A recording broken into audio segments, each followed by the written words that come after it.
शेतकरी मित्रांनो, आज आपण हरभरा पेरणी करायची आहे शेतामध्ये। तर त्यासाठी आपण सर्वात महत्त्वाचं म्हणजे इथं काय काय घेतलं तर आपण एका फारीवर आपला जो हरभरा आहे सिलेक्शन तो अशा प्रकारे अंथरला आणि एका डब्यामध्ये आपण साप पावडर आणि सोबत लांबडा 5 मिली लांबडा 5 ग्राम साप पावडर अशा प्रकारे घेतलं। त्यात 1 पाव पाणी टाकलं, कालवलं आणि सर्व बियाण्याला आपण इथं चोळून घेतलं।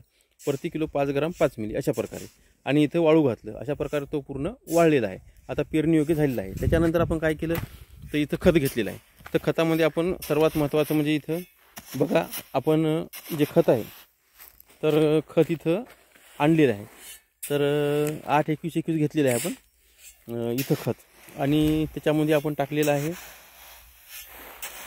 सल्फर। तर सल्फर हे ग्रोमोरचं आहे। अशा प्रकारे सल्फर टाकलेलं आहे। हे बघा, ही 10 किलोची बॅग टाकली आपण एका एकरसाठी आणि सोबत आपण याच्यामध्ये दुसरं टाकलेलं आहे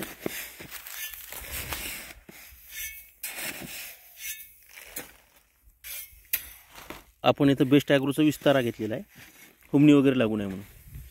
आणि एवढं सर्व टाकल्यानंतर आपण याच्यामध्ये 4 एकरी 4 अशा प्रकारे मिठाचे पुडी टाकले आहे 1-1 किलोची आणि हे सर्व इथं मिक्स केलं आहे। आणि हे मिक्स केल्यानंतर आता आपल्याला इथं पेरणी करायची आहे।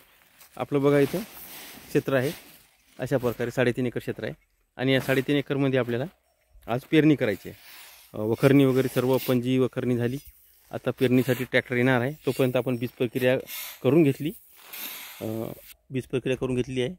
त्यानंतर आपण इथं खत मिक्स केलेलं आहे आणि आता आपल्याला इथं पेरणी सुरू करायची आहे। तर अशा प्रकारे आपलं व्यवस्थापन इथं आज चालू आहे। आणि सोबतच आपण यात थोडंसं सूर्यफूलसुद्धा घेतलेलं आहे, 1 पावभर आणि एवढ्या क्षेत्रासाठी अर्धा किलो। कुठं कुठं झाड जर निघतात ते झाडं आपल्याला जास्त जर झाले तर विरळणी करता येते, कुठं कुठं निघतात त्याच्यावर पक्षी बसतात, ते आळ्या वेचून खातात। त्याच्यानंतर झाडं मोठं झाल्यानंतर त्याला सूर्यफूल येते आणि ते सूर्यफूल एक तर आपल्याही कामी येते, नाही तर पोपट येऊन ते खाऊन टाकते आपलं जर संरक्षण करणं नाही झालं तर। अशा प्रकारे हे व्यवस्थापन इथं करायचं आहे आपल्याला। तर सूर्यफूल बघा, अशा प्रकारे सूर्यफूल आपण इथे एक बी टाकलेली आहे